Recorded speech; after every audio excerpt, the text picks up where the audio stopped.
This story for you this morning as well. An 18-year-old in Arizona charged with assisting the terror group ISIS and aggravated assault with a deadly weapon after a confrontation with law enforcement in Phoenix. Jonathan Hunt's live with the details on this. Jonathan? Good morning, Sandra. This all began with repeated 911 calls from a young man asking to speak with a sheriff's deputy and rambling about the Islamic State terror group. Calls were somewhat cryptic regarding his need, but he was very, very adamant about the fact that he wanted to meet with the deputy in person.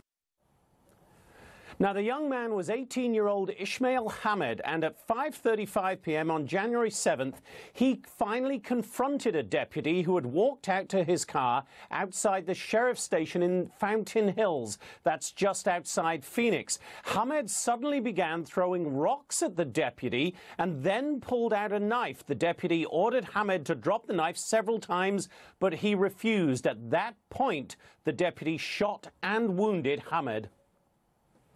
It is our belief that his intent was to harm that deputy in an effort to promote terror.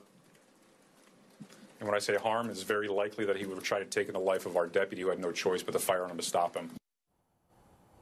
Hamed was born in the United States and was not previously known to the FBI, but officials say they believe he was radicalizing. The court complaint filed against him includes 2 terrorism-related charges alleging Hamed, quote, intentionally or knowingly did provide advice, assistance, direction, or management to ISIS. Now, the sheriff says someone must have noticed those signs of radicalization in Hamed, and he appealed to the public to call law enforcement if they notice such changes in behavior, pointing out, Sandra, that the FBI has said the greatest danger to the homeland comes from homegrown extremists. Sandra?